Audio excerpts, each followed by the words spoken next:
Bonjour mes princes prétentieux, c'est Vince de l'école du jeu et aujourd'hui j'ai un gros mois de juillet à vous jaser, juillet 2020. Bienvenue dans mon quoi de neuf du mois de juillet 2020 et je vous le dis là, j'en ai une tonne et quart à vous jaser. J'ai vraiment découvert un pan du jeu de société qui est vraiment extraordinaire. J'ai ouvert mes horizons, mes esprits par rapport à deux nouveaux types de jeux qui sont vraiment venus me charmer. J'ai envie de vous en parler. L'école du jeu, en partenariat avec la boutique L'Imaginaire. Au-delà de vos attentes.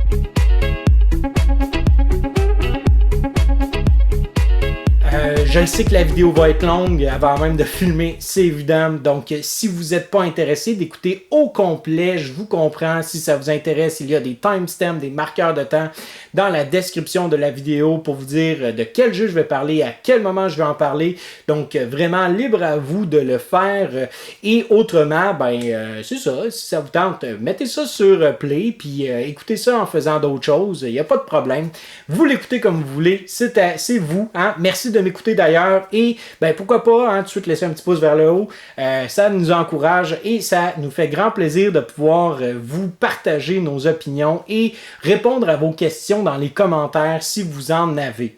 Alors la première expérience de jeu que je veux vous partager, c'est celle de Bias Genesis. Donc il y a plusieurs jeux d'un auteur qui se nomme Phil Eklund que je vais parler à travers ce quoi de neuf. Donc Bias Genesis est le premier jeu que je veux vous parler. Bias Genesis, en fait, ce que c'est un jeu qui est une simulation scientifique de la vie des micro-organismes sur la Terre. Les joueurs vont représenter un micro-organisme et une espèce de un virus ou un microbe en tant que tel. Ça peut être la salmonelle, par exemple. Et notre but, en fait, est de survivre, de s'attacher, de créer, en fait, cette vie dans différents environnements.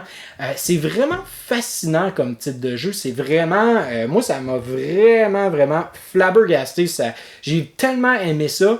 Le gros problème de ce jeu-là, c'est tout d'abord le fait qu'il y a énormément de règles. L'espèce de règle d'art de cet auteur-là, Phil Eklund, c'est le fait qu'on veut avoir une simulation et avoir des mécanismes qui représentent davantage des faits scientifiques plutôt que d'essayer d'épurer tout ça et de rendre la situation vraiment au goût du jour, entre guillemets.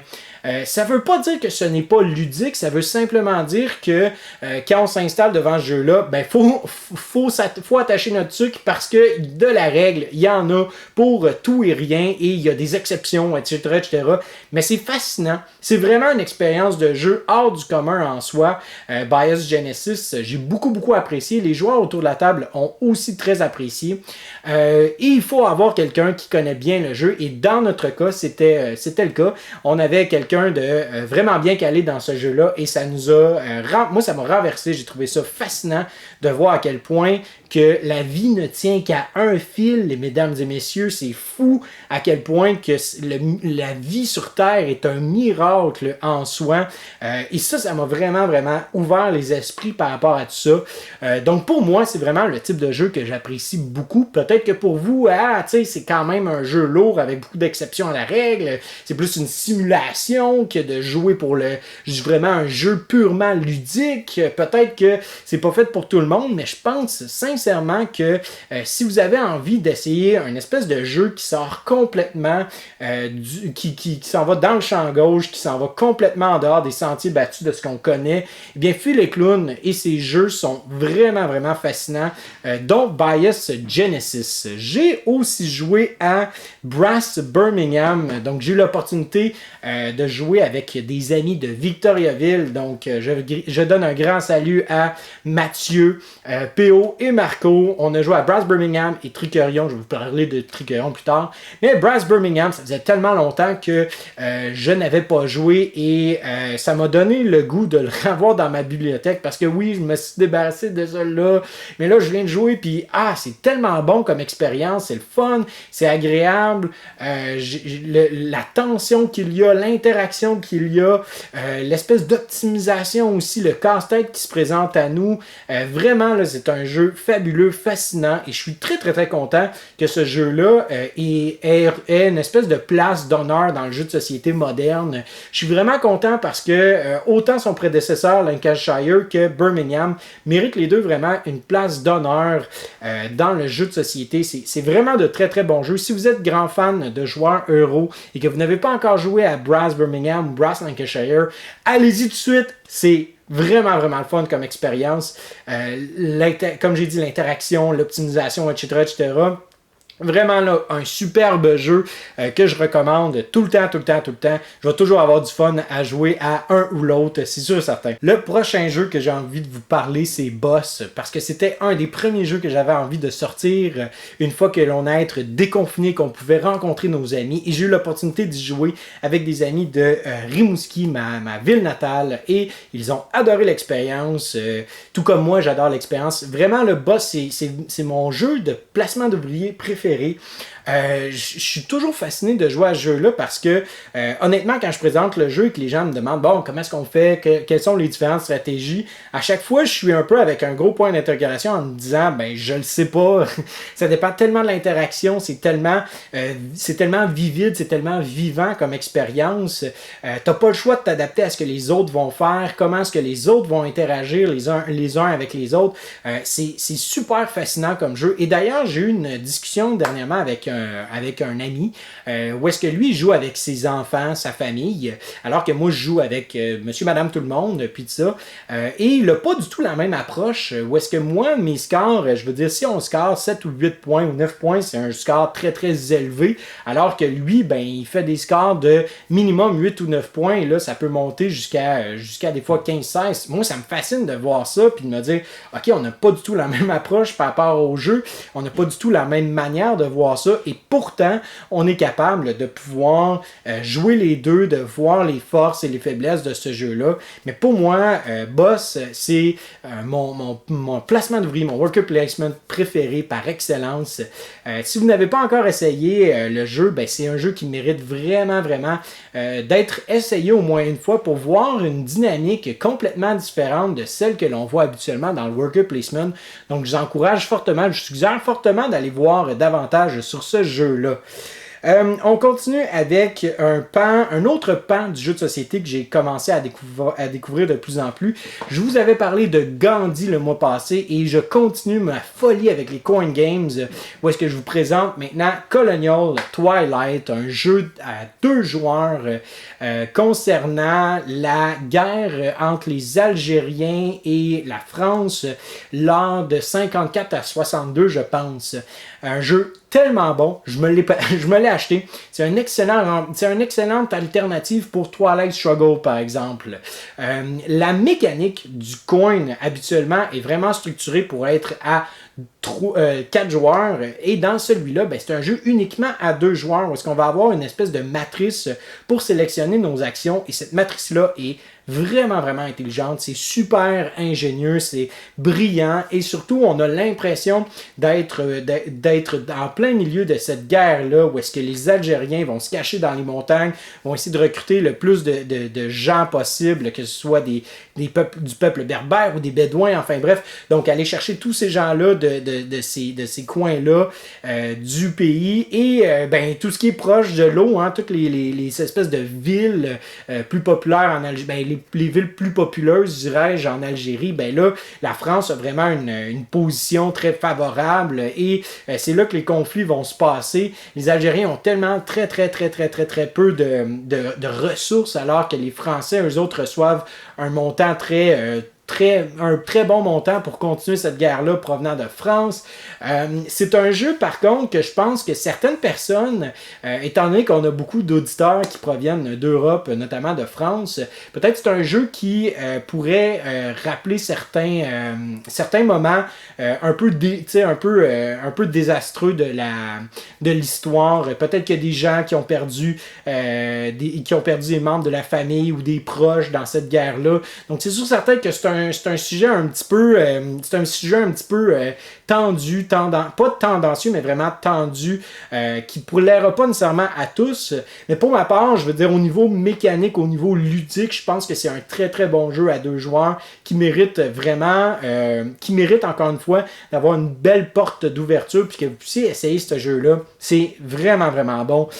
Surtout si vous aimez des jeux de style Twilight Struggle, allez vous informer sur Canyon Twilight. Je vous encourage grandement à le faire. J'ai rejoué aussi à Cuba Libre. Je pense que j'en avais parlé un petit peu dans mon coin neuf du mois de juin, mais j'aimerais tout simplement mentionner que ça fait quand même 3-4 parties que je joue là, de Cuba Libre, et plus je joue au jeu, plus je deviens amant de celui-ci. Dernièrement, j'ai décidé de me départir de mon stock de Root, non pas parce que je n'aime pas Root, mais simplement parce que tout d'abord, il y a énormément de gens autour de moi qui possèdent le jeu, mais aussi que j'ai trouvé une belle alternative à Root à travers Cuba Libre. Pour moi, ça vient vraiment remplir un peu la même fonction ludique que Root, mais Cuba Libre le fait de façon plus charmante à mes yeux. On a un jeu qui propose une diversité dans les actions, une diversité dans l'interaction aussi, et on a cette espèce de combat-là continuel entre les joueurs, là, un knife fight et une phone booth, donc un combat de canif dans une cabine téléphonique.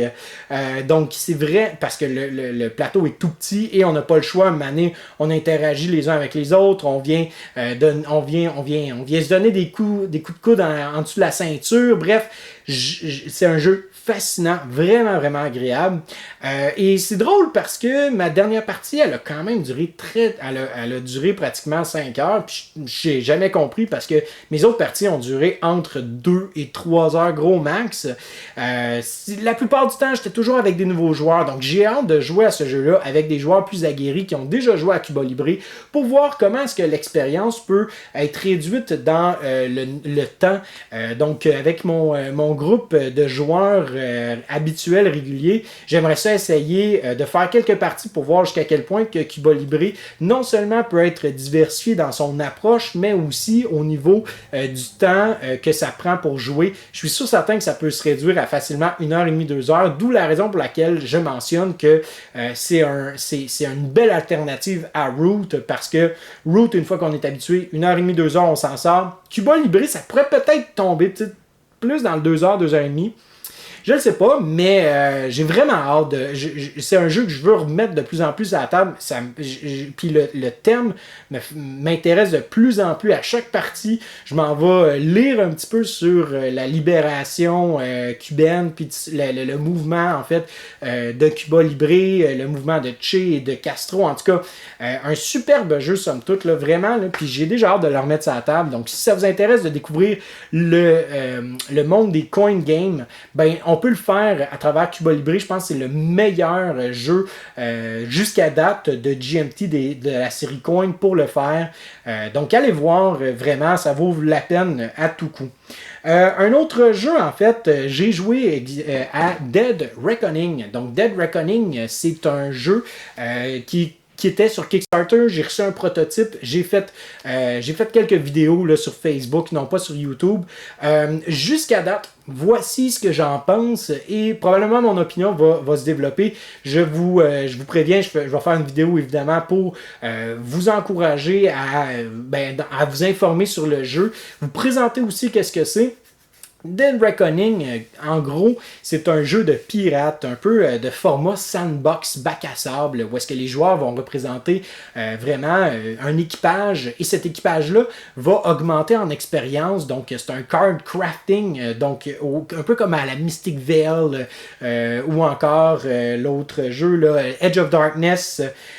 Donc c'est vraiment un jeu où est-ce qu'on va avoir, plutôt que d'accumuler des cartes, on va augmenter la force de nos cartes grâce à des espèces d'acétate que l'on ajoute dans l'espèce de sleeve, dans le plastique qui protège la carte. Et ça représente un peu notre équipage qui commence à acquérir de l'expérience dans différents domaines. Et je dirais qu'il y a beaucoup de choses qui sont intéressantes du jeu. Je trouve que tout d'abord, on a vraiment le sentiment d'accomplissement, d'avancement, puis de satisfaction qui devient de plus en plus présent dans la partie. Donc on a vraiment cet avancement-là, ce engine building-là qui se crée. Et on a du fun, en fait, à voir de plus en plus nos tours prendre de l'expansion, hein, devenir de plus en plus fort, d'être de plus en plus efficace, de faire de plus en plus de choses. Je dirais aussi que le thème est vraiment très présent, non pas juste à cause de l'esthétique, mais aussi dans la manière que l'on joue dans les mécaniques. Donc, on a vraiment cette espèce d'avancement-là qui est super intéressant. La mécanique de combat, bon, ça fonctionne avec une tour à dés. Oui, c'est un peu hasardeux. Oui, on n'a pas vraiment de contrôle sur comment est-ce que les choses vont comme de la résultante du résultat du combat. Mais en même temps, ça fait très thématique et somme toute, c'est pas nécessairement c'est pas nécessairement problématique. C'est pas, il va pas avoir quelque chose de complètement bouleversant après ou qui va vous renverser, qui va changer complètement votre partie après un combat. C'est vraiment un jeu qui est très pas accessible, mais qui est très agréable dans les combats. Puis c'est funny. Le but, c'est pas d'être complexe, c'est vraiment juste pour le plaisir. On fait un combat, puis on obtient des ressources, ou on en perd, ou on va donner du feu, notre bateau va pogner le feu, ou le bateau de l'adversaire va pogner le feu, on peut perdre, on peut gagner. En tout cas, c'est vraiment une belle dynamique, somme toute, même si on n'a pas vraiment de contrôle sur le résultat final. Je dirais par contre, les petits défauts de ce jeu-là, je pense que tout d'abord, on a le principe que les tours prennent de plus en plus de temps, ce qui veut dire qu'on va avoir de plus en plus de moments où est-ce qu'on est en temps d'attente. Ça, c'est la première chose qui est peut-être problématique, selon moi. L'autre chose, c'est que je trouve un petit peu ça anticlimatique, l'espèce de fin de partie où est-ce qu'on va compter les points, puis on fait plein de points pour plein de choses. J'ai peut-être un petit peu de la difficulté avec ça. J'aurais aimé ça peut-être avoir un système un peu plus ingénieux au niveau du calcul des points ou une espèce de course à points comme à la manière de Xia par exemple ou je pense Western Legend fait la même chose. Enfin bref, donc vraiment, non c'est pas vrai, Western Legend on compte les points aussi. Mais tu sais d'avoir une espèce de système peut-être plus thématique entre guillemets, c'est peut-être juste les seuls défauts, mais je pense qu'il y a beaucoup de gens qui vont vraiment trouver quelque chose d'intéressant dans ce jeu-là, dans Dead Reckoning, parce que, premièrement, comme j'ai dit, le thème, on le sent à 2000%. On a vraiment l'impression d'être dans un sandbox, un bac à sable, où est-ce qu'on peut faire plein d'affaires en tant que pirate. Le sentiment d'avancement, de satisfaction un tour après l'autre est vraiment, il est très, très grand. Donc, je pense qu'il y a beaucoup de gens qui vont apprécier ce jeu-là, particulièrement parce qu'il rentre un peu dans une espèce de niche qui n'est pas encore tout à fait super présente, c'est-à-dire le jeu de pirate immersif et thématique. On en a quelques-uns, oui, mais qui vient faire aussi bien les choses que ça, c'est-à-dire avoir un équipage, de voir cet équipage-là gagner en expérience et au-delà de ça, de pouvoir utiliser différentes avenues pour gagner, pour jouer au jeu. Il n'y en a pas beaucoup qui le font et Dead Reckoning le fait très très bien, là, somme toute. Donc ça résume pas mal ça, mais comme je dis, j'ai une vidéo qui s'en vient très très bientôt sur la présentation du jeu et sur les différents éléments, comment est-ce que moi je les perçois. Donc si ça vous intéresse, attendez cette vidéo-là, elle s'en vient très bientôt. Un autre coin que j'ai joué, et celui-là, c'est Falling Sky. Je vais être un peu... j'ai été un petit peu déçu de Falling Sky parce que, premièrement, on a fait le scénario long et ça nous a pris environ ça nous a pris au moins 8 heures, je pense, de terminer le scénario. On s'attendait pas à ce que ça prenne autant de temps et je dirais qu'il y a comme plein de petites affaires qui me titillent un petit peu dans le jeu. Sans rentrer dans... je vais rentrer un peu dans les détails en effet. Il y a tout d'abord certaines prises de décision puis des combats qui vont être déterminés par un seul lancer de dés qui peut être vraiment qui peut être traumatique, qui peut drastiquement changer la partie. Quand il y a plusieurs dés qui se lancent, il y a des statistiques qui disent que plus on a de dés qui se lancent, plus le hasard est mitigé, plus c'est facile de calculer les odds. Donc, c'est ça, les odds. Mais quand on a 1, 2, 3, 4 lancers de dés par partie et que là, ça détermine une grosse partie de la résultante d'un combat, et bien là, ça devient peut-être problématique parce que c'est circonstanciel. On va avoir un lancer de dés et là, pouf, on a bien lancé, on n'a pas bien lancé, et là, ça peut changer vraiment la partie. C'est ce qui est arrivé dans notre joute. Il y a un joueur qui a essayé de m'attaquer, et malheureusement, j'ai lancé, heureusement pour moi, mais j'ai lancé un chiffre que j'avais besoin, et ça l'a complètement dévasté l'autre joueur. Oui, il aurait pu calculer en contrepartie, se dire, j'ai quand même une chance sur 3 de pas l'avoir, donc je devrais peut-être faire d'autres choses. Mais en même temps, tu sais, c'est ça, c'est comme un petit peu... Je trouve que le coin game est tellement raffiné comme système de jeu que de résumer en fait un choix par un lancer de dés, j'ai bien de la misère avec ça, là, je dirais. Tu sais, l'autre chose aussi, c'est que j'ai eu l'impression qu'à un moment donné, dans Falling Sky, on se chicanait les 4 factions pour une chose similaire, c'est-à-dire obtenir des tribus sur le plateau. Grosso modo, c'est juste en fait placer des jetons en fait à différents endroits dans des provinces. Chaque province peut accueillir entre 1 et 3 tribus et on va créer alliance avec celle-ci. Et on va faire des points ou on perd des points si on retire de nos jetons. Je dirais que, encore une fois, je trouve que Falling Sky, pour moi, vient peut-être amener quelque chose de plate, dans le sens où est-ce que ce qui est intéressant, c'est vraiment les conditions de victoire qui sont hyper diverses puis hyper vastes, où est-ce que les joueurs vont devoir interagir les uns avec les autres, même si à un moment donné, j'ai un joueur avec qui on a vraiment des conditions de victoire qui sont un petit peu contraires l'une à l'autre, mais à un moment donné, il va falloir quand même s'entendre et faire un coup pour ralentir l'autre joueur, puis à un moment donné, on va se relancer la balle comme ça, mais habituellement, c'est très rare parce que les conditions de victoire sont tellement distinctes les uns des autres que au final, on va chercher des choses différentes, mais il faut toujours faire attention, tandis que là, on va chercher pratiquement la même chose. Et moi, je trouve ça dommage parce que je me dis, il y aurait tellement pu avoir différentes manières d'aller chercher des conditions de victoire plus distinctes d'une faction à une autre. Ça m'a peut-être déçu. Puis je pense que vraiment, là, ce qui a couronné le tout, c'est le fait qu'on ne s'attendait pas à ce que ça dure 8 heures de temps. On a trouvé ça vraiment long, on a trouvé ça fastidieux. Puis à la fin, on était un peu tanné. Puis si le jeu pouvait durer, mettons, 3 ou 4 heures maximum, je serais plus partant, je serais plus intéressé. Mais là, 8 heures, même 6-7 heures de ce jeu-là, j'ai l'impression que je jouerais à d'autres jeux de cette longueur-là avant Falling Sky, notamment Gandhi qui est là, Gandhi que je trouve vraiment, vraiment ingénieux, qui est super bien représenté au niveau de l'histoire. Évidemment, l'histoire de Gandhi m'intéresse davantage que la révolte gauloise. Non pas que c'est pas inintéressant, la révolte gauloise, mais c'est ça. Mais quand même, j'ai envie de le réessayer, Falling Sky, parce qu'on a fait le scénario le plus long, donc il y a des scénarios plus courts. Donc ce serait intéressant en fait de le réessayer. Et d'ailleurs, si ce thème-là vous intéresse, vous allez être définitivement charmé. Là. Je veux dire, c'est ça qui est hot des coin games, c'est que quand un thème t'allume, quand une période historique qui est représentée dans un coin nous allume, c'est sûr certain qu'on va apprécier le jeu et c'est sûr certain qu'on va être capable de tracer des parallèles hyper précis entre les événements qui se sont déroulés historiquement et le jeu en tant que tel. La simulation est incroyable et elle est plaisante à jouer. Et je pense que plusieurs Français vont grandement apprécier, même les Belges vont grandement apprécier Falling Sky à cause de ça.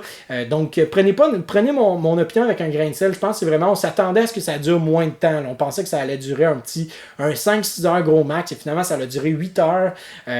Donc je pense que c'est surtout ça en fait qui nous a un petit peu contrarié et ça a un petit peu teinté notre opinion du jeu somme toute. Mais je pense que une fois qu'on apprécie le jeu et qu'on est dans le rythme et qu'on connaît davantage les cartes et la structure de jeu, à ce moment-là, ça peut aller. Je pense qu'on peut réduire facilement de au moins 2-3 heures. Là, mais comme je vous dis, c'est un jeu c'est un autre coin qui est super intéressant, que je suis prêt à réessayer, peut-être avec des joueurs qui connaissent déjà le jeu, en fait avec des joueurs qui connaissent déjà le jeu pour réduire vraiment le temps le temps de jeu.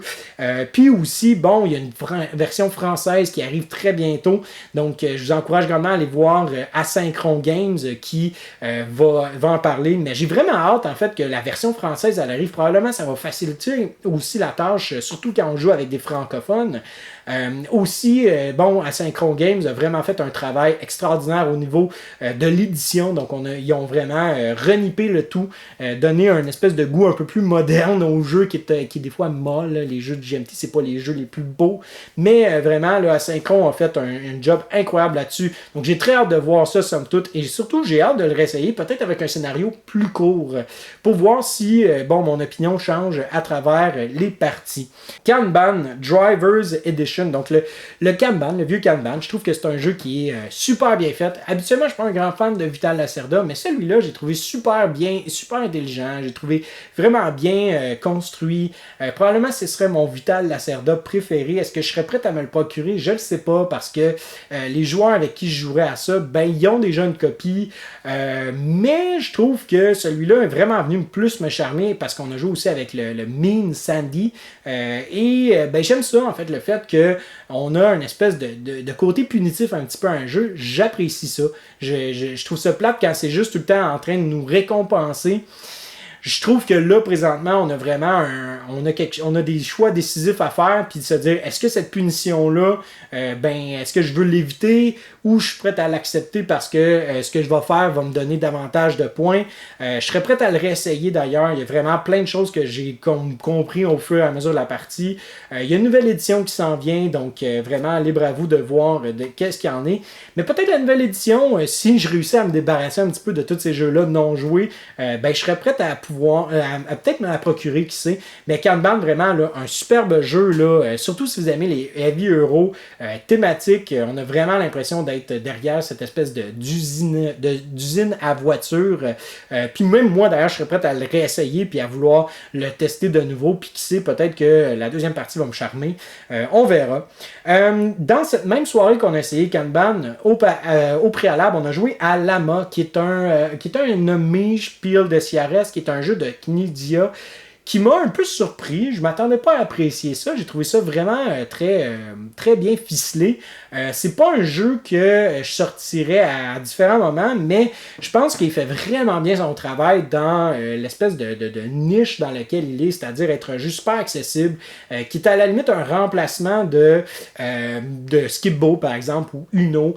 Puis pour moi, je trouve que Lama, c'est vraiment, ça pourrait devenir un classique instantané, là, quasiment. Puis je trouve ça plate parce qu'il a vraiment passé en dessous du radar.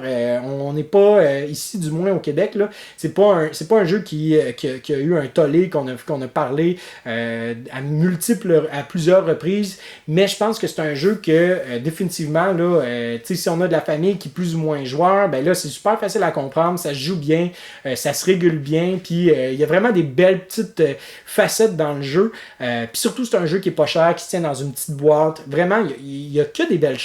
J'ai vraiment juste du positif à dire sur ce jeu-là, surtout dans la niche dans laquelle il est, comme je dis. Si on le compare avec d'autres jeux, évidemment, il y a des défauts, etc., mais le but, c'est pas de faire ça, c'est de regarder, OK, dans cette niche-là, est-ce que ça satisfait, est-ce que ça convient? Oui, puis je pense même que ce jeu-là mériterait plus d'attention. Je vous en parle, puis là, je suis en train de me dire, hey, peut-être que je devrais l'acheter dans le fond pour jouer avec ma mère ou avec de la famille qui ont trippé Skip-Bo, ont trippé Uno. Mais j'ai envie de leur montrer quelque chose de différent parce que bon, Skip-Bo, je suis un peu tanné.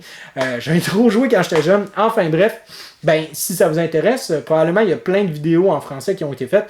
Mais aussi, si ça vous intéresse, je pourrais même faire une vidéo, qui sait, là, aller me récupérer une petite copie puis vous en parler. Bref, laissez-moi savoir dans les commentaires si ça vous intéresse que je fasse une vidéo sur ce dernier. Un autre jeu, en fait, que j'ai reçu de la part de notre éditeur, de l'éditeur Durandolph, distributeur, pardon, c'est Magnum Opus. Le problème, c'est que j'ai reçu ce jeu-là dans la COVID et j'ai pas pu jouer. Évidemment, il faut avoir des joueurs autour de la table. Il faut être au minimum 4 joueurs, je pense, pour avoir une expérience optimale. Et j'ai pu l'essayer. Vraiment, c'est un jeu... C'est vraiment intéressant, c'est cochon, c'est un jeu de draft hyper interactif où est-ce que tu vas des fois faire du hate draft, mais là c'est comme volontaire, puis tu le fais parce que là, tu veux vraiment activer ce personnage-là. Des fois, tu vas juste drafter un personnage parce que tu vas être le seul et unique joueur qui va activer qui va pouvoir utiliser ce personnage-là.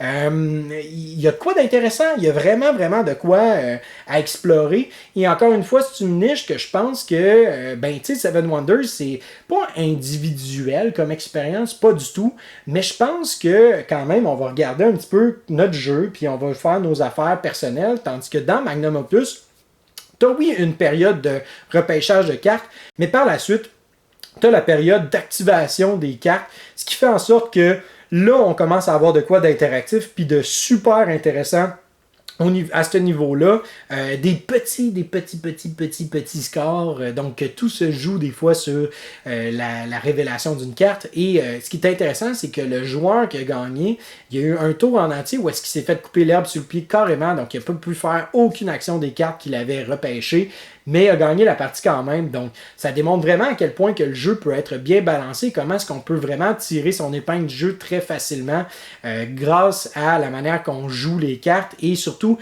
quand on est plus attentif à ce qui se passe autour de la table. Donc, Magnum Opus, vraiment, j'ai hâte de le réessayer, j'ai hâte de le rejouer, puis je pense que vraiment, encore une fois, il tombe dans une... Parce qu'il est là, il tombe dans une niche qui, je pense, pourrait plaire à beaucoup de joueurs.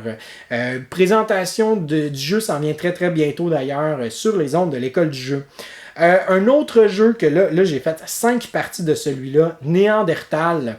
Néandertal, qui est un jeu, encore une fois, de Phil Eklund, qui nous plonge dans la vie de ces hommes des cavernes, les Néandertaux, les hommes de Cro-Magnon, puis une autre race que je me souviens pas. Encore une fois, un jeu de Phil Eklund où est-ce que le but, c'est de créer une espèce de simulation de qu'est-ce qui s'est passé, plutôt que d'avoir quelque chose, une expérience de jeu purement axé sur le ludique, mais c'est très ludique Néandertal, faut juste prendre le jeu avec un grain de sel, où est-ce qu'on n'a pas beaucoup de contrôle parce qu'on lance des dés continuellement. Donc moi je considère que ce jeu-là c'est un peu comme un Yahtzee pour gros gamers sales. On va le dire comme ça. Super fascinant comme jeu. Il y a des gros revirements de situation. Il y a des cartes des fois qui vont venir nous arracher la tête. Il y a d'autres fois qu'il y a des situations qui viennent puis que là on est hyper heureux à cause des lancers de dés. Des fois ça va nous faire mal puis on va tout perdre ou perdre beaucoup. Mais je pense que somme toute le Néandertal est vraiment un jeu. C'est vraiment une espèce de magnum opus, un opus DI de la part de Phil Eklund. Et si ça vous intéresse, dans le fond, d'en savoir davantage sur cet auteur-là, mais je pense que Néandertal, c'est vraiment le jeu par excellence pour s'introduire dans cette lignée de jeux-là. D'ailleurs, moi, j'ai encore envie de le sortir à différents moments. Le livre des règles aussi, puis ça, c'est quelque chose que j'ai pas mentionné avec Bias Genesis, mais dans le livre des règles, je trouve ça super intéressant le fait qu'on ait accès à différentes informations concernant le côté historique, le côté scientifique. Donc pour moi, c'est comme tout le temps une espèce de petite manière de... je trouve ça fascinant, je trouve ça intéressant d'en apprendre à travers les livres des règles. Donc voilà, donc si ça vous intéresse Néandertal, allez voir ça. Si ça vous intéresse que je fasse une vidéo, je pense que ce serait celui qui serait le plus accessible puis le plus facile à faire une vidéo dessus. J'aimerais vraiment ça le faire en fait très bientôt sur la chaîne. Je continue avec un jeu qui m'a, je dois l'avouer, là, ça m'a beaucoup déçu ce jeu-là, Nida Velir. Quand on m'en a parlé, on me disait « Ah, c'est super le fun, c'est super intriguant. » Puis là, on a l'impression de créer tu sais, d'avoir cette espèce d'avancement-là. Puis je suis entièrement d'accord, on a cette espèce de truc-là qui commence à faire boule de neige. Puis nos points, que là, on fait comme « Wow, ça va être super génial en fin de partie. » Mais c'est ça le problème, c'est que c'est seulement en fin de partie qu'on voit cette espèce d'effet boule de neige-là. Puis en même temps, je trouve ça un petit peu... J'ai de la difficulté à voir comment est-ce que le jeu peut avoir un certain côté punitif. Pas parce qu'il faut toujours avoir un côté punitif à mes yeux, mais j'ai l'impression, je sais pas jusqu'à quel point tu peux mal jouer ce jeu-là.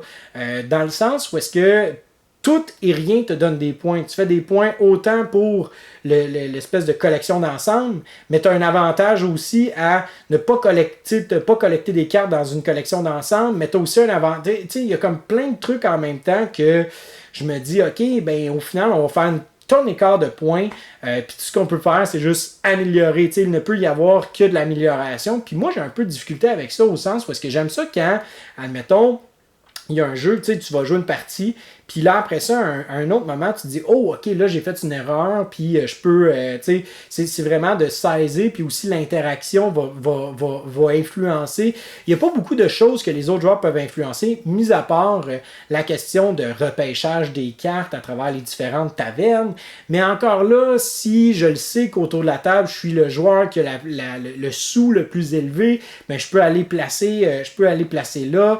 Il y a plein de manières, en fait, de se reprendre, ce qui est super intéressant. mais je suis pas convaincu. La partie que j'ai jouée m'a vraiment un peu laissé sur ma faim.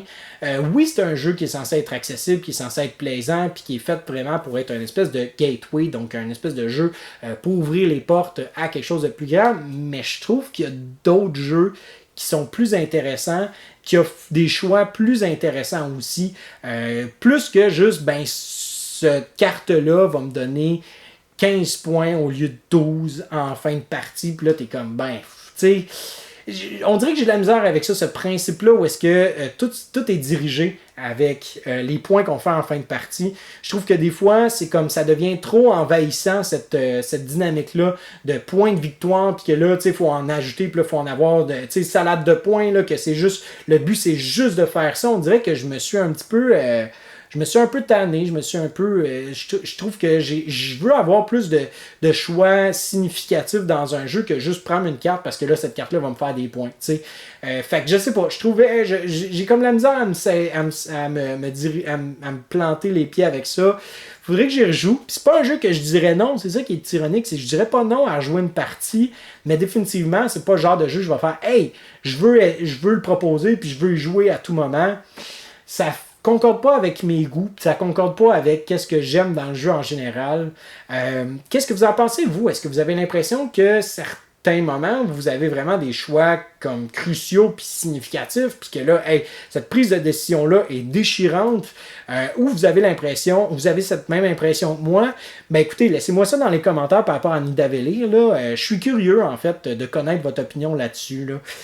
Donc voilà, on continue avec Pax Emancipation, qui est un autre jeu de Phil Eklund.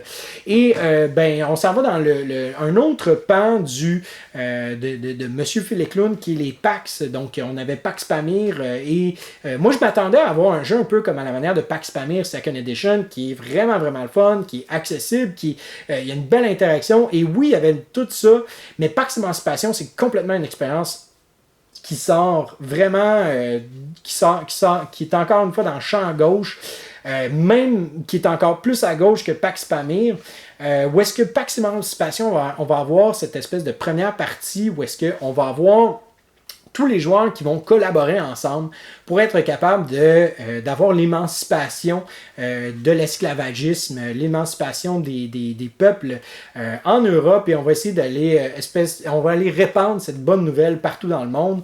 On va avoir des conditions en fait à accomplir dans notre coopération, et une fois que cette condition-là est accomplie, ben on va se concentrer sur les autres joueurs pour qu'eux aussi puissent avoir leurs conditions de victoire accomplies. Et on a deux choix, soit que le jeu peut être uniquement coopératif, ou qu'il est coopératif au départ et qu'il devienne compétitif par la suite. Donc nous, on n'a pas réussi malheureusement à passer à travers l'étape coopérative parce que c'est un jeu qui est super difficile, mais je pense qu'il est difficile principalement à cause de ses règles. Je pense que c'est surtout ça qui fait en sorte que c'est difficile, c'est de saisir chaque règle dans son ensemble, dans sa dynamique, de comprendre en fait les différents termes qui sont utilisés, qui représentent des mécaniques spécifiques.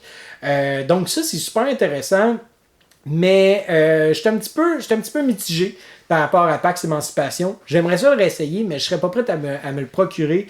Puis je rejouerais avec des joueurs qui ont déjà joué. Je serais pas prêt à vouloir initier des joueurs à ce jeu-là. Je trouve que c'est trop complexe. Je trouve que c'est trop large. Je trouve que c'est trop...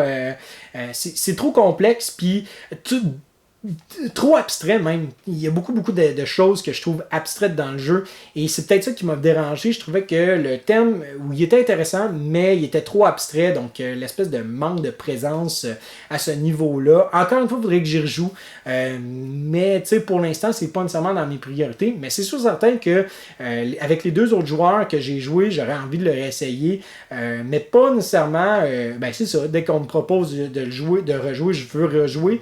Mais pour l'instant, c'est pas un jeu que je suis prêt à récupérer dans ma collection puis à vouloir montrer à d'autres joueurs. Et surtout, c'est pas un jeu qui est accessible et qui est facile d'accès. Là. C'est vraiment, vraiment un jeu là, que c'est brain burner, c'est difficile à comprendre à plusieurs moments. Donc, on joue à ça avec des joueurs qui sont déjà aguerris ou qui connaissent déjà l'espèce de saveur Phil Eklund. Mais si ça vous intéresse d'aller voir davantage sur Pax Emancipation, c'est vraiment intéressant, là, somme toute, là, cette collaboration-là qui devient ensuite compétitive. C'est super intéressant, puis je suis vraiment pas contre l'idée d'y rejouer. C'est juste que, pour l'instant, j'aurais envie de le réessayer, comme je dis, avec des joueurs qui connaissent déjà le jeu. On continue avec un jeu qui a vraiment comme tombé dans l'oubli, Ponzi Scheme. J'ai joué une première partie il y a très longtemps, j'avais trouvé ça correct, mais là j'ai rejoué avec des amis à Ponzi Scheme et c'est bon, c'est vraiment cool comme jeu, c'est super intéressant, c'est abstrait un petit peu, mais en même temps, plus qu'on joue, plus que ça devient concret, et on a aussi le thème qui est l'espèce de le scheme Ponzi, l'espèce de complot Ponzi autour de la bourse, du crash boursier de 1918, je pense, 1919. En tout cas, on commence à sentir le thème quand on commence juste un petit peu à s'intéresser à ce que c'est en tant que tel, cette crise-là. J'ai trouvé ça vraiment intéressant, j'ai trouvé ça super le fun, j'ai envie d'y rejouer encore. On a joué avec un joueur qui est comptable autour de la table et il nous a un petit peu pas mal fait mal. Ça a été assez rough, merci, mais en même temps, les autres, on rushait. Là. C'était vraiment difficile là, de faire rouler notre économie puis être capable de payer nos dettes. En tout cas, c'est vraiment un jeu intéressant. Puis peut-être faire une présentation de ce jeu-là. Il est vraiment bon. Puis malheureusement, encore une fois, passer en dessous du radar. Puis je trouve ça dommage. Je trouve ça vraiment dommage parce que c'est un jeu qui est superbe. Le seul défaut, un des défauts principaux par contre au niveau du matériel, c'est le fait qu'il y a de l'argent en papier. Ça serait tellement plus facile d'avoir des jetons de poker. En même temps, ce serait peut-être plus difficile à manipuler. En tout cas, bref, je vous reviens avec ça. Je vais rejouer, c'est sûr. J'ai envie de le ressortir. Si ça vous intéresse d'en savoir davantage ou même que je fasse une vidéo là-dessus, il y a une version française du jeu qui est disponible, même s'il n'y a pas de texte dans le jeu. Bref, laissez-moi savoir tout ça dans les commentaires. J'ai joué aussi à Sonora, qui est un petit jeu en fait de Flick and Write. J'ai juste joué à 2 joueurs avec David Couteau. On a juste joué à 2 joueurs. C'était intéressant, mais je serais prêt à le réessayer avec un peu plus de joueurs autour de la table. Les casse-têtes, par contre, du côté Wright, nous ont fait grandement penser, moi et David, et ça nous a fait grandement penser au côté très ingénieux de très futé.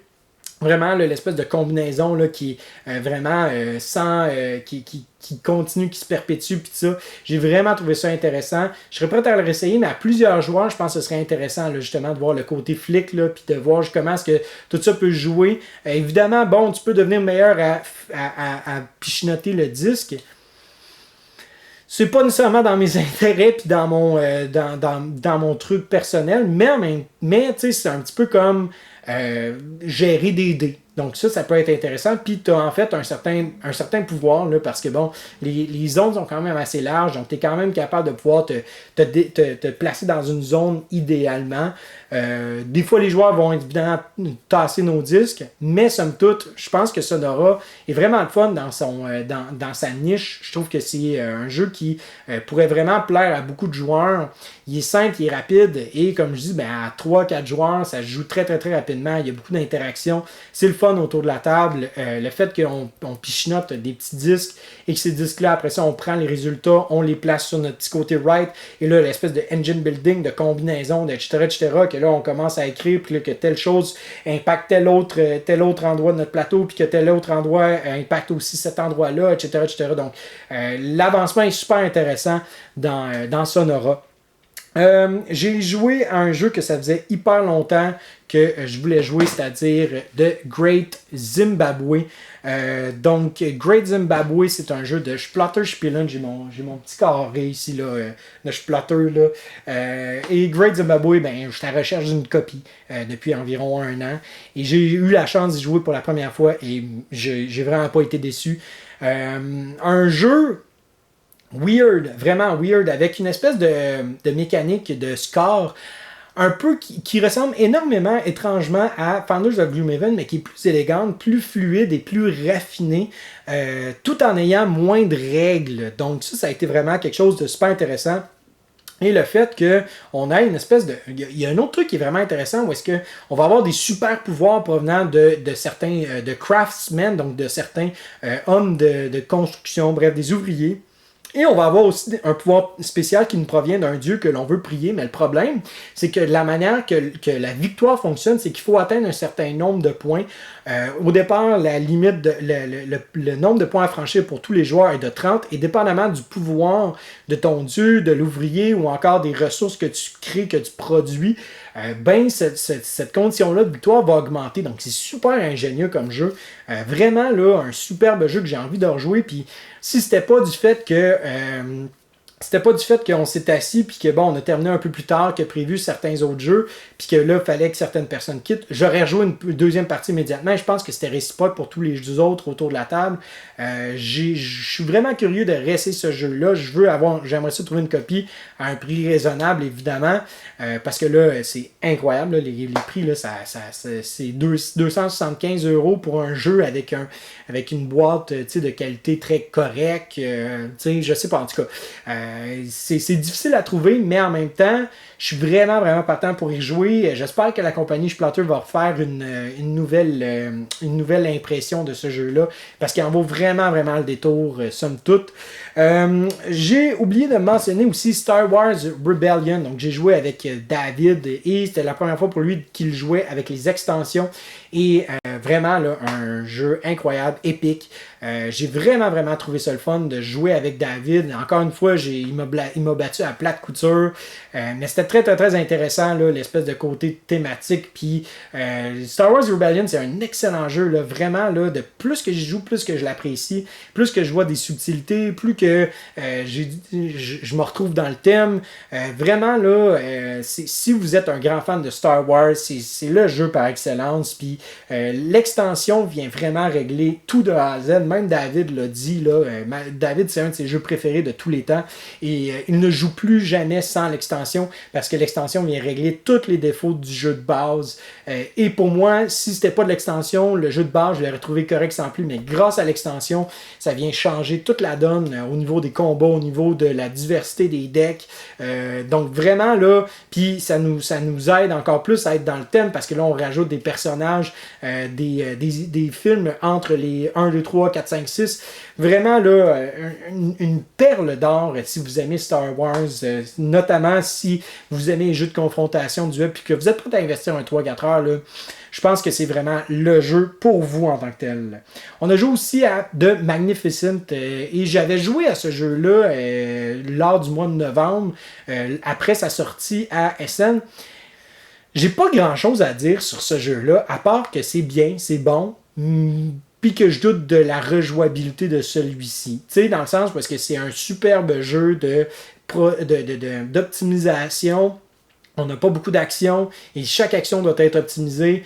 On fait chacun notre espèce de truc, chacun notre barre. Il y a peut-être un peu d'interaction au niveau de quel joueur va prendre quoi sur le plateau, sans plus ni moins. Et c'est tout. Il y a beaucoup de gens qui ont vraiment, vraiment été comme... qui étaient super excités par rapport à ça. Principalement, je pense à cause que Tom Vassell avait comme vraiment capoté ce jeu-là. Moi, j'ai pas trouvé que ce jeu-là sortait beaucoup des sentiers battus. J'ai trouvé ça bien, j'ai trouvé ça sympathique, mais c'est pas mon genre de jeu du tout. C'est pas dans ma veine, vraiment. En fait, c'est de moins en moins dans ma veine, ce genre de jeu-là d'optimisation, qui a très peu d'interaction entre les joueurs. C'est intéressant, je dirais pas non à y rejouer encore une fois, mais ça, c'est si, admettons, on me propose, tu sais, si on me propose un jeu que j'aime moins, je vais jouer. Mais si on me propose un jeu que j'aime plus, ben je vais jouer à l'autre. C'est un peu ironique ce que je viens de dire, là, parce que bon, c'est sûr que tu vas faire ça. Mais The Magnificent, c'est pas un jeu que je vais acheter, c'est pas un jeu que je vais proposer. Si on me le propose, pourquoi pas. Si tout le monde veut y jouer vraiment absolument, oui, pourquoi pas. Mais tu sais, si il y a juste une personne autour de la table qui est comme ouais, et puis les autres sont comme bah, je sais pas. C'est sûr que moi je vais pencher vers le je sais pas. On joue-tu à d'autres choses à la place. En tout cas, ça me donne un peu. Ça me donne un peu un. Tu sais, c'est ça. On dirait que je suis comme juste. J'ai pas de réaction par rapport à ce jeu-là. Puis je trouve ça plate parce que j'aurais aimé ça être un peu plus excité puis ça. Mais il fait bien qu'est-ce qu'il fait. Tu sais, somme toute, c'est vraiment ça qui est intéressant. C'est un jeu pour gamer de 45-60 minutes. Il fait super bien la job. Mais j'ai des doutes au niveau non seulement de la rejouabilité, mais aussi autour du fait que j'ai l'impression que l'espèce de courbe d'apprentissage est exponentielle. Si tu as 5 parties autour, tu sais, si tu as 5 parties tu sais, derrière la ceinture, ben tu vas... Tu sais, tu vas pas mal planter tout le monde autour de la table, c'est pas mal certain, et on peut rien y faire. Tu sais, c'est surtout ça, en fait, qui me dérange un petit peu, c'est le fait qu'on n'est pas capable de venir interagir avec toi, qui est en train de performer haut la main, que les autres sont pas capables de... Ben, tu sais, on n'est pas capable de rien faire. Aussi, le fait que, ben, c'est un jeu de 45-60 minutes pour vraiment joueurs aguerris, parce qu'il y a comme beaucoup de trucs punitifs, donc ça fait en sorte qu'on réduit encore plus la niche. Je sais pas, j'étais un petit peu ambivalent sur le jeu, j'ai pas de plus de réaction que ça. C'est bien, c'est le fun, mais c'est tout. Voilà. Quand j'ai été à Victoriaville, on a joué à Tricorion. Tricorion, je pense que c'est pas mal mon deuxième jeu de pose d'ouvrier préféré. On a joué avec l'extension.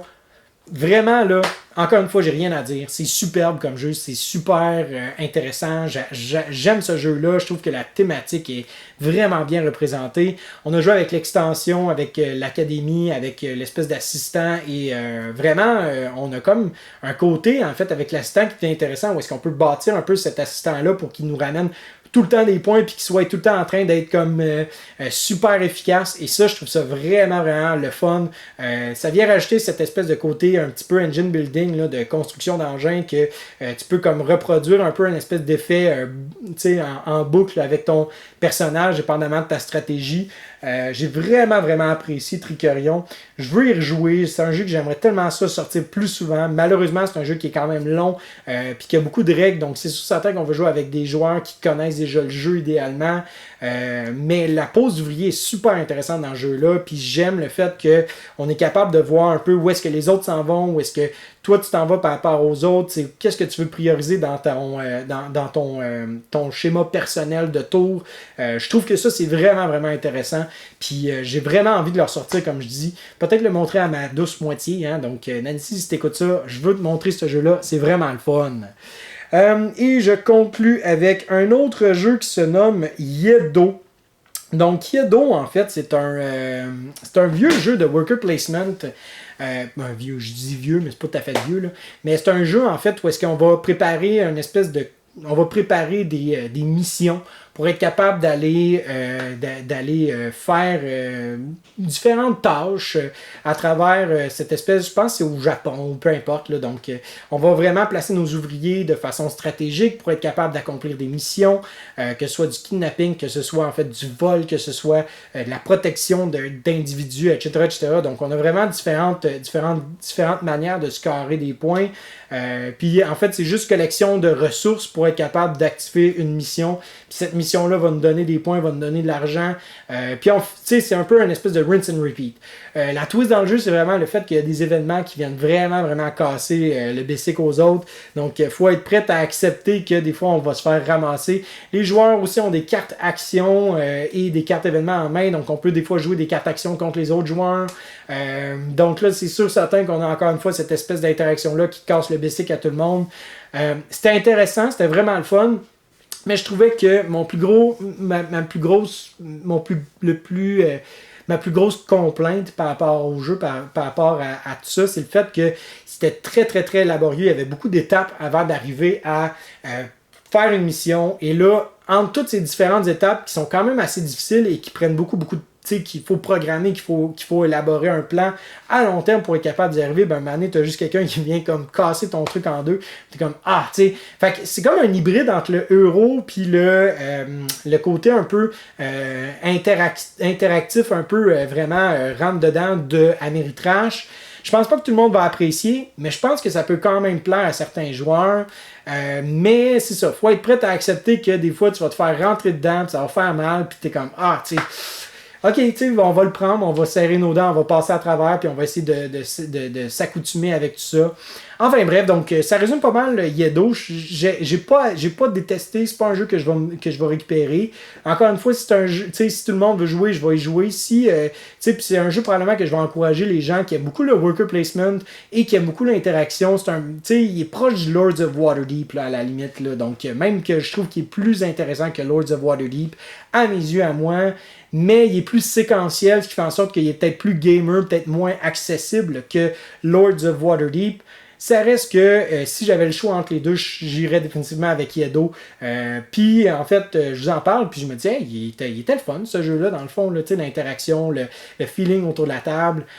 Donc ce serait un jeu que j'aimerais ça réessayer en effet, là, avec des joueurs qui ont envie d'un peu de se rentrer dedans, puis qu'ils n'ont pas peur de se faire mal, puis tout ça. Ça résume pas mal les jeux que j'ai joués pendant le mois de juillet. Maintenant, pour ce qui est de moi personnellement, ben j'ai fait plusieurs petites escapades dans le Québec. J'ai été d'abord à Rimouski voir ma famille. Ça faisait environ 9 mois que j'avais pas vu mes amis.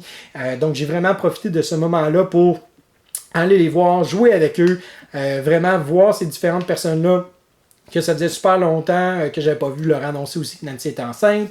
J'ai été aussi à Victoriaville, donc vraiment là, rencontrer Marco, PO et Mathieu, donc je vous salue encore. Je salue aussi le monde de Rimouski, hein, évidemment, donc Maxime, Vincent, Patrick et toute la famille, etc., etc. Donc vraiment, allô à tout le monde. J'ai été, donc c'est ça, à Victoriaville, c'est toujours le fun parce qu'on avait vraiment un beau petit horaire de jeu, là, Tricorion, ensuite de ça, Brass Birmingham, saupoudré d'une pizza une pizza maison bien savoureuse. J'ai aussi été à Saint-Lazare, qui est en fait dans l'ouest complètement de l'île de Montréal, chez un ami, Dominique, avec qui m'a fait découvrir en fait Phil Clown et les jeux coin. Donc on a commencé vraiment à se lier d'amitié grâce à ça. On a eu des super belles discussions, c'était super intéressant.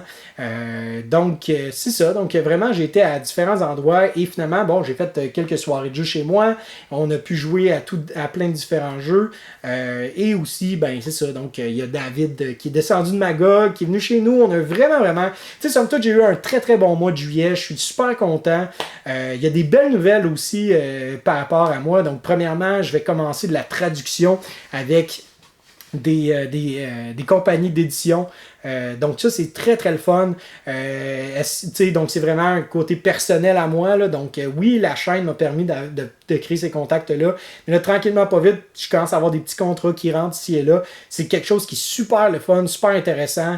Ça fait longtemps que je voulais m'impliquer un peu plus puis peut-être avoir un petit montant, un petit revenu avec le jeu. Ben ça peut être une belle porte, une belle opportunité que j'ai produit sur la chaîne. J'ai vraiment produit différents trucs. J'ai fait une critique, règle critique de La Granja. Juste à mentionner, j'ai fait des petites erreurs dans la portion règle. Je suis tellement désolé. Des fois, ça l'arrive, hein, puis c'est plate, mais en même temps, il y a plein de gens super sympathiques, vraiment appréciés. Quand on fait des erreurs dans les règles, vous venez nous corriger dans la section commentaires. Donc, si vous écoutez nos vidéos, des fois, allez toujours voir dans la section commentaires si on n'a pas épinglé un ou deux commentaires pour vraiment que vous ayez une bonne idée des règles que l'on a manquées. Des fois, c'est des règles, habituellement, c'est des règles super anodines, très, très, très mineures. Donc, vous avez quand même un bel ensemble du jeu.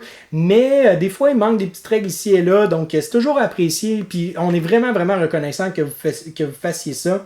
J'ai fait aussi, en fait, une espèce de survol, présentation du jeu de Houston We Have a Dolphin. C'était un jeu qui était sur Kickstarter. J'ai pas joué, malheureusement, à ce jeu-là, ou du moins, quand je l'ai essayé, ça a été très... c'est ça qui est un petit peu dommage, c'est que je pense pas l'avoir essayé dans une bonne occasion, dans un bon moment, un bon timing. Puis je pense que le jeu a vraiment plus à offrir que l'expérience que ça m'a comme... L'expérience que j'ai eue, là, je serais vraiment plus intéressé de l'essayer avec un groupe diversifié, puis peut-être dans un contexte plus idéal. On était dans une journée super intense de gros gaming, puis tout ça. Puis là, j'arrive avec un jeu, très... c'est comme résolution de conflit à travers des dauphins, tout ça. Fait que le monde a comme peut-être un peu moins pris ça au sérieux. Donc ça l'a pas levé. Puis je pense que ça peut être vraiment un très très bon jeu si on a on a les bons joueurs autour de la table. Puis certains d'entre eux, ben c'est pas des grands fans de jeux de déduction sociale. Donc c'est sûr certain que ça l'aide pas à la base. Donc vraiment, c'est pour ça que j'en parle pas nécessairement parce que j'ai pas eu l'opportunité de jouer avec des joueurs qui ont envie d'essayer Houston We Have a Dolphin. Donc voilà, mais j'ai fait une vidéo en français et une en anglais. Donc si vous voulez entendre mon bel accent anglais et me critiquer là-dessus et me dire que bon, professeur de français, d'anglais qui a un accent, nanana, c'est pas correct. Hey, j'ai un accent, qu'est-ce que tu veux? Hein? On a tous un accent. J'ai un accent québécois, vous avez un accent français, vous avez un accent c'est hispanophone, enfin bref. Donc tout le monde a un accent. Il faut être fier. Il faut être fier quand on parle dans une langue de ça parce que ça nous représente et ça donne une identité à qui nous sommes à travers ce que nous disons. J'ai fait aussi un top 10 de jeux à 6 joueurs avec Nancy et c'est vraiment le fun. C'était vraiment, vraiment apprécié. Très cool comme expérience. On avait demandé des pouces vers le bas et malheureusement, on n'en a pas eu 1000 avant le 1er août. Donc, il n'y aura pas de jeu qui va être tiré. Que voulez-vous? C'est la vie. Mais c'est vraiment, je pense que c'est pertinent d'avoir un top 10 de jeux à 6 joueurs parce qu'il n'y en a pas nécessairement énormément ou du moins on n'en connaît pas beaucoup. Donc si ça vous intéresse d'avoir des suggestions pour ceci, ben, allez voir cela. Ça va vous donner une bonne idée puis aussi un bon, vraiment différentes suggestions. On va encore une fois toujours dans le champ gauche, vous me connaissez. Les grands auteurs, j'ai fait une vidéo de Antoine Boza cette fois-ci, donc je présente Antoine Boza et on a une brochette de collaborateurs, si d'ailleurs ça vous intéresse, de collaborer avec nous, puis de m'envoyer cette petite vidéo-là sur le jeu préféré de l'auteur présenté. Ben, faites-moi signe dans les commentaires, on va pouvoir se contacter et on pourra ensuite en discuter ensemble et vous pourrez en fait, c'est ça, participer à ça, ça me fait plaisir. Finalement, j'ai publié aussi une session de jeu complète de Aristeia. Donc, je faisais partie d'un tournoi de Aristeia qui était mondial. Donc, j'ai pu rencontrer plein de gens de partout sur la planète. Évidemment en ligne, dont un Français qui a bien voulu se prêter au jeu et qui a bien voulu en fait essayer de jouer. Donc Cédric, hein, c'était une superbe partie, vraiment avec plein de revirements de situation, une superbe game. Puis ben c'est sûr certain que là présentement j'explique pas les règles, j'explique pas qu'est-ce qui se passe et peut-être j'ai pas été assez verbal au niveau de qu'est-ce que je faisais. Donc je m'en excuse grandement.